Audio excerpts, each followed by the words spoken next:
Back everyone, welcome back to another week, another edition here of the PiGosaur Cup. PiGosaur Cup number 40, your weekly dose of PiGosaur action. I'm of course your VIP, with you and joined by these amazing players, by the people in chat, and by my plushies as well. Welcome one and all to our weekly broadcast. Welcome to the round of 32, exclamation mark be in the chat because we're going to catch up on the bracket itself. The bracket is live, the bracket is stacked, and we'll be going over the bracket momentarily, but first we have our first series, we have our first matchup as we jump into our TvZ, and spawning in the top right hand corner of Ultra Love, we have our red Terran player representing Insane Master Killers. It is Havertz. And spawning in the bottom left-hand corner we have the blue Zerg player, the blue Zerg player himself. It is a ChrispyJotun. And if you're in the chats, you know what time it is. It is Gamma time. Predictions are open. Place your bets on who you think will claim the series. Best of luck in the chat as we jump into our first matchup, bearing in mind that these are more amateur players as well. I believe ChrispyJotun is more around the leagues of gold to platinum. Meanwhile, Havertz is more of a masters player, but he's off racing. He's off racing for this to make the MMR a little bit closer here in skill. Coming into this, Havertz is going to be the favorite player, but best of luck to Crispy. Best of luck. I've never casted either of these players before, but I'm ready to be introduced. I'm familiar with the team Insane Master Killers. They're typically a Latin American team, so I think Havertz is a Latin American player. Actually, I could just double check. Hold on. I can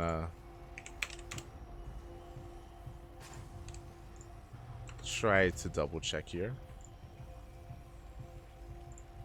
So look him up. Otherwise, we're settling in. Otherwise, we're settling into our first game here, settling into our initial best of. For now, we do have our hatch gas pool, standard opener out of a Crispy. Likewise, Havertz going for his own standard opener as well. Nothing crazy, nothing too wild, not yet. So I'm just looking it up. Right, yeah, sorry, I think I might have actually casted Havertz. He played in HSL. Yeah, he played in the Hispanic StarCraft League. In my mind, he's Peruvian. Is he? Let me just double check.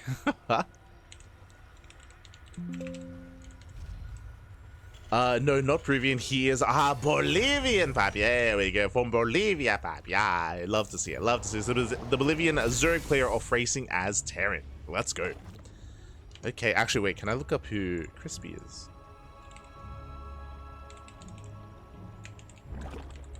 I may just ask him after this game. Yeah, I'll ask him after this game.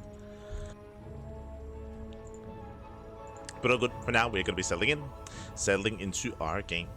So far, again, standard openers all around. Rack to expand into factory. Likewise, the cool gas opener out of Havertz. Likewise, across the map, ChrispyJotun going for his own hatch gas pool. Oh, did skip Blink production though.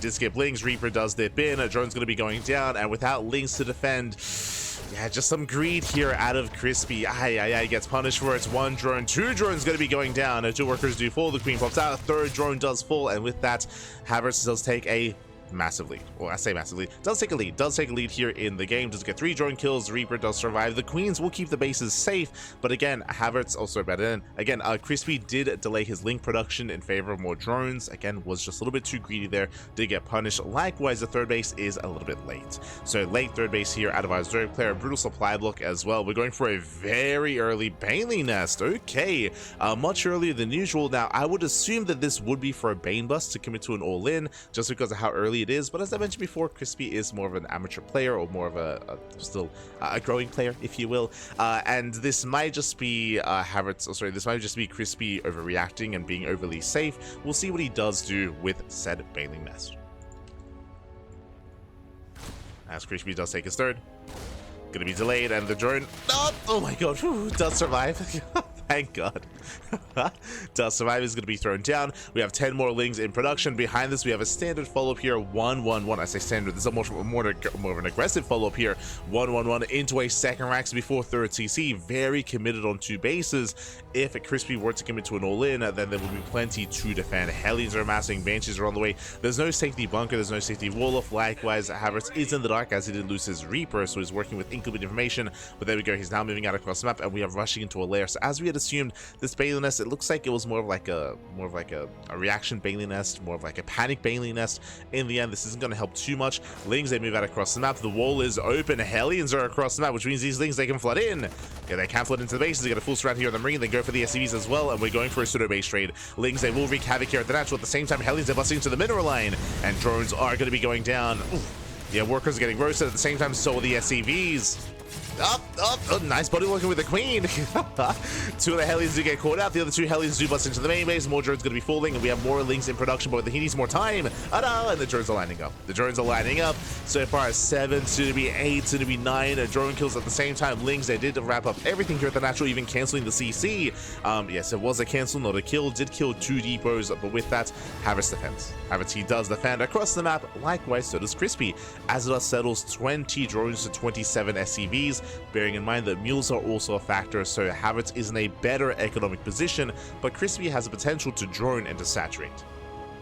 Another important thing here, I'm hoping he recognized the Banshee, right? The Lings were harassing across the map. The Lings, they saw the Banshee, but we have a reaction. No spores. No spores. Cloak is done. 0 detection here for Crispy. And again, he's making a panic wave of 10 Banelings. This would be amazing to bust across the map, to actually bust into the main and try to kill his opponent. But defensively, this won't really help too much. In a way, this is wasted resources. This could have been drones. This could have been spores. Banshees are about to hit the bases here. And right now, Crispy is exposed, is vulnerable. The pants are down. Pants are currently down, and again, he has to ideally you want to make use of this army, and honestly, if he were to move out across the map with this, if he surrounded the Hellions, he could kill. That's a big if though. Again, these Hellions have a lot of kiting potential. If Havertz reacts in time, he can pull away, he can kite back, and he can roast up the Ling Bane. Speaking of Banshees, they do hit the 3rd base, and the Banshees that don't actually get eyes on the Banelings, but the Queen does go down. Thankfully, there's a spore at the natural, but no spore at the 3rd. No spore at the 3rd base. How quickly does ChrispyJotun react? Banelings are amassing. I keep saying crazy. How quickly does Havertz react is the question. Oh, as he does fully wall off. Yeah, it does wall off. We've missed that window. We missed that timing. There was an opportunity to go in before the wall was done. You know, Banshees, they do hit the 3rd base. They catch 3 more drones. They're going for the expansion. Here comes the main. The wall's not a wall. Yeah, the wall's not a wall, but Hellions, they do rush past. Yeah, they flood into the bases. SCV is going to be going down, but at the same time, the Hellions, they will clean up. Yeah, they will clean this up. If he had gotten surrounded, then maybe. At the same time, the Lings, they still get a lot of SCV kills. They get surrounded on one of the Hellions. On another as well, there's 1 Hellion left, but there are not enough Zerglings here. I say that he does get us all the final Hellion. No kiting. Yeah, no kiting. Hellions go down and Marines go down. 13 more SCV kills. It's getting messy. We're getting messy, man. We're getting messy. Ay. Oh, the micro. The pickup. Oh, no. He had pickup micro, I should say. As there we go, the Lings are going to be cleaned up. Behind this, 34 SCVs here for Havertz, meanwhile 37 drones for Crispy. Lost a 3rd. He lost a 3rd expansion. The hatchery did go down. Again, the spore here at the 3rd base was too late. It was too little too late. Behind this, he's almost up to full 2-base saturation. Doesn't have his gases, of course.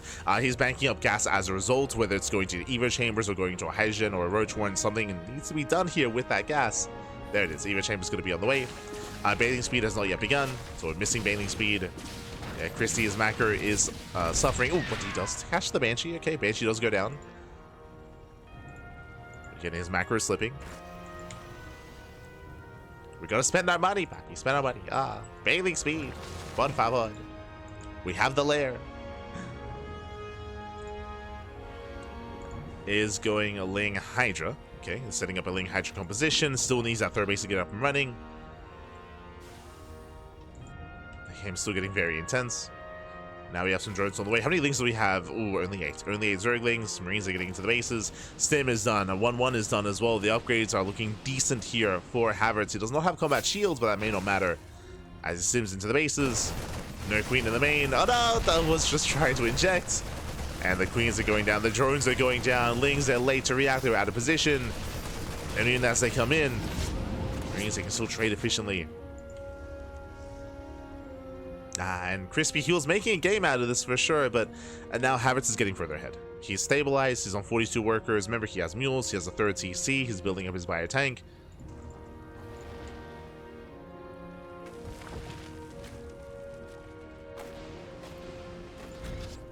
Now claiming his third base.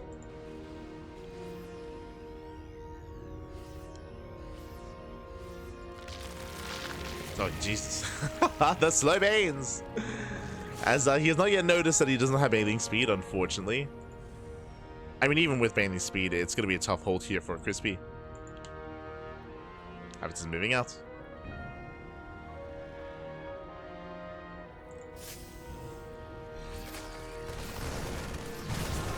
Brings a sim in.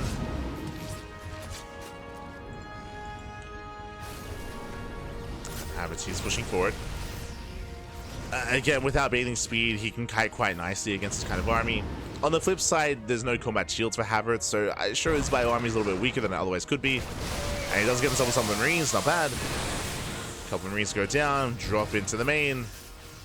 It's going to be a tough hold here for Havertz. Yeah, very tough hold. Marines are in position. Does pick up, does pull away. Tank is in position as well. Likewise, Marines, no, they get into the mineral line, is just being pulled apart. Crispy cannot keep up. Not like this. The spore goes down, the mineral line goes down, the hatchery is going to go down. And a half HP. Double drop into the main. Marines are being cleaned up.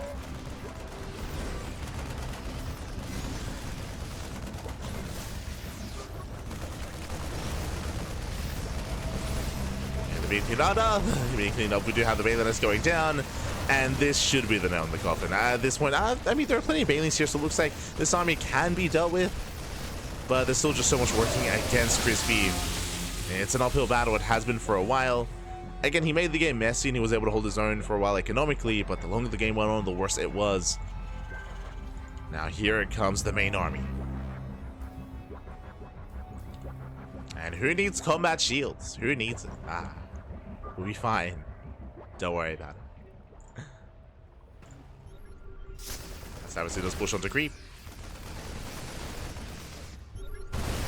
Crispy being turned away. Harris will sim in. Yeah, sims in, does focus on the Banelings. We don't get any connections, and GG gets called. With that Havertz, he will take a lead in the series. He will take game number 1. GG. Whew. GG, well played. Again, a very intense back and forth here. Closer than I would have thought, to be honest. I'll be honest here again. As we'll do, I want to wind it back a little bit here. But yeah, I mean, considering the kind of MMR gap between the players, Crispy, he was able to hold his own. He was able to cause havoc. He was able to force mistakes and even get damage done across the map. It was impressive. It was impressive play there for my Zerg player again, despite that disparity. And now we're getting into game number 2. Let's go. Getting into game 2.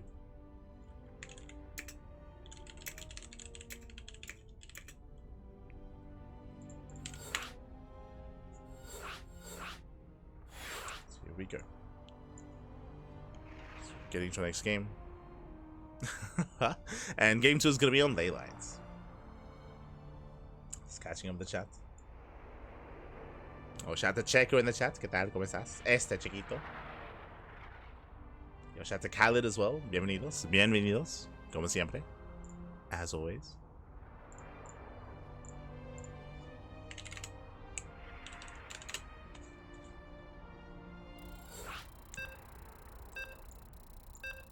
So here we go. And again, I hope to see more of Havertz in the future in regards to the next HSL. I know there are plans to run the next Hispanic StarCraft League around like November-ish, like end of the year, after of course EWC, after Esports World Cup. So do look forward to it. But here we go. We're getting to that second game, and we'll see if we can have a bit of a back and forth here. Let's go.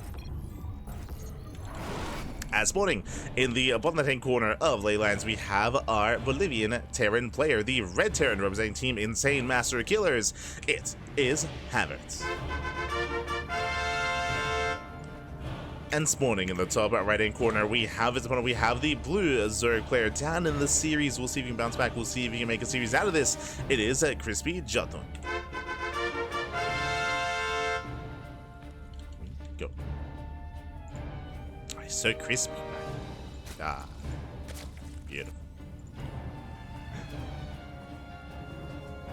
As again, last game, Havertz, he did go for a more aggressive build. He went for a 1-1-1 into a second racks before third TC, so a very aggressive start here out of our Terran player. We saw that, thankfully, because of the, I guess, safe nature or more even panic nature of Crispy, he was able to keep up when it came to the first wave of aggression, was able to get past the first wave of Hellions as well, but there were a couple of key moments here that really did hinder him. The big one, of course, was late spores. Late spores meant, I mean, he lost the first third. The third base did go down to the first Banshee because there were no spores, there was no detection, there was nothing to defend, so that was a big oversight there from Crispy. That meant that he had really a lot of limitations when it came to recovering in that game. The start of the game as well, if you recall, where he did skip out in the early links, so he was punished early on, and he did lose 3 drones to the first Reaper, so that also kind of out of the bat here, he did kind of stumble his way out, but we'll see how he does tighten things up. See how he does perform in game 2. We go.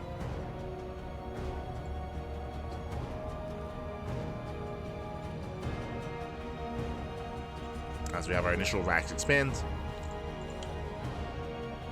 Blood moves out.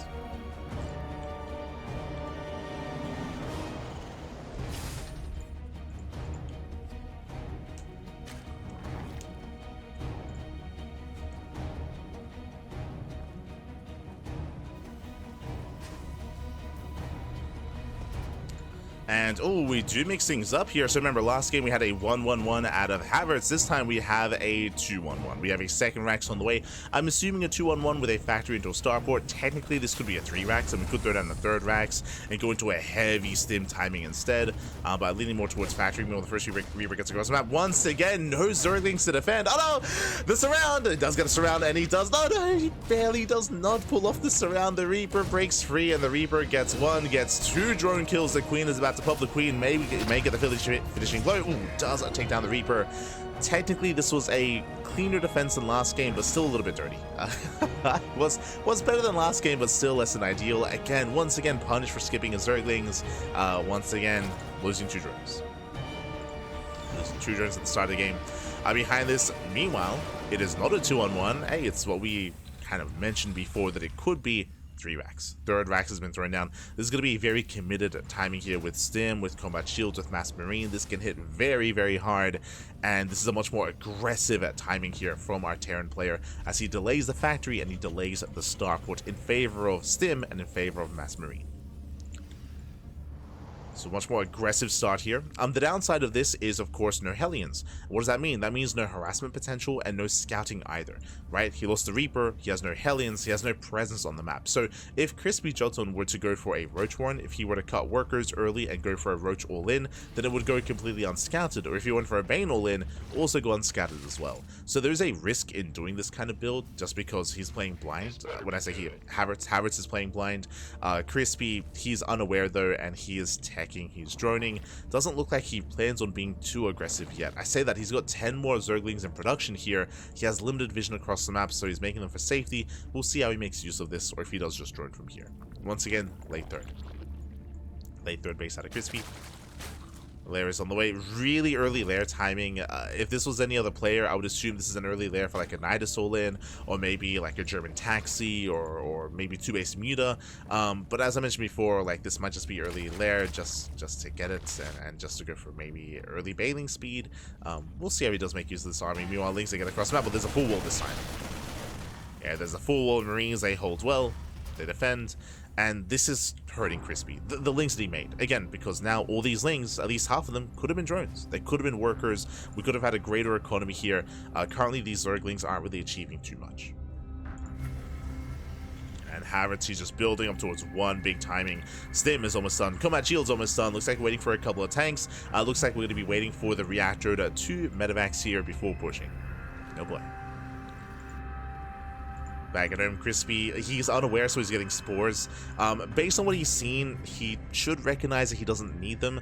Basically, he saw Mass Marine and he saw 0 Hellions, and he knows that there's no Hellions on the map, so he can infer it's not a 1-1-1. He can infer that there are no Banshees on the way, but he is playing safe nonetheless, and he's getting his spores. I mean, after the last game, I don't blame him. Don't blame him. I did lose a base because of the Banshees in game 1. But these are going to be less of a factor coming into game number 2. Lair is done. As we had assumed, the lair was just to get the lair. This is something that happens quite often at low levels, where you feel the need to get tech just to have it, just to get it, because you know you need it later. But here in StarCraft, it's a game of efficiency, and unfortunately, getting the lair this early on didn't really achieve anything, right? We're not doing anything with the lair. We're not throwing down a Spire. We're not throwing down a Hydra. We're not throwing down a Infestation Pit. We're not getting upgrades. So the earlier lair was kind of a waste of money here, and could have meant more drones, could have meant a macro hatchery, another expansion. More queens, true. I mean, more queens would have been the big one, just because it was taking up the hatchery production. And here we go. We have our double drop here towards the main. We see Crispy trying to get in position once again, just like last game. We have the lair. Where is the bailing speed, baby? Aye. So not the strongest Link Bane force he could have. But Havertz, he is pushing forward, and we'll see if we can catch him out. Like, right, depending on the reaction time of the Terran player, he could still be caught up at Link Bane. He does try to collapse. Oh, no! Does collapse in, and he will catch a couple of Marines. Does pick up a couple. Catching a couple more. Not bad. Not bad here from the side of the Zerg. Meanwhile, I spoke about the strong timing that the Terran had. He didn't push, right? He has all these Marines, he has all these tanks, he has these reinforcements, and he doesn't push. He only moves out with a double drop. That is fortunate for Crispy, considering the third CC is late, right? This is a very delayed third base for the Terran in favor of this army that he's not making use of either. So we have some inefficiencies from both sides, which means Crispy, he can recover here. He can recover, he can bounce back.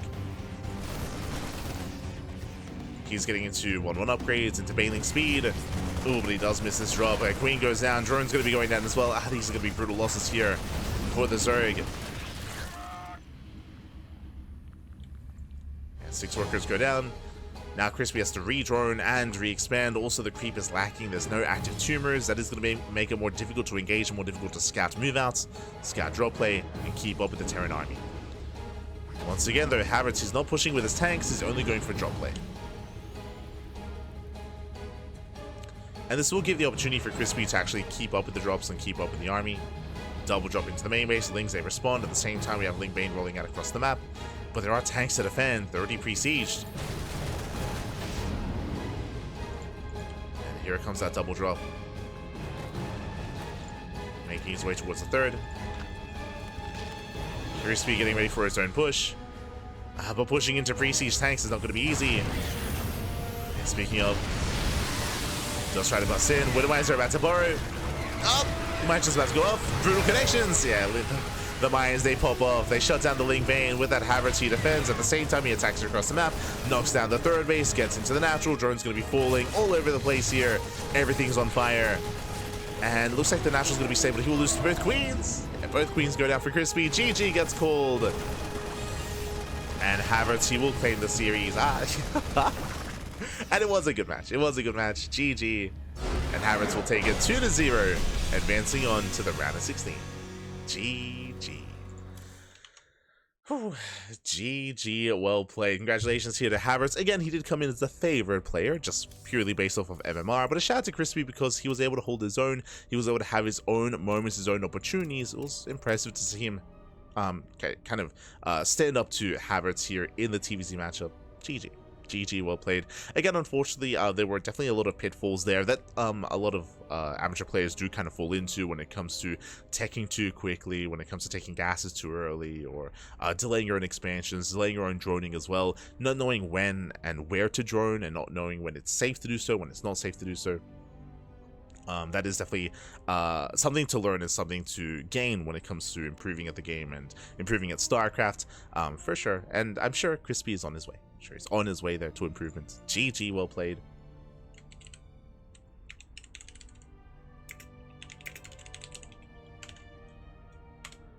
GG, well played. And with that, Havertz, he will advance on to the next round to face off against his next opponent. And his next opponent has been lying in wait. Let's catch up. Let's catch up on the bracket. Let's figure out where we are and where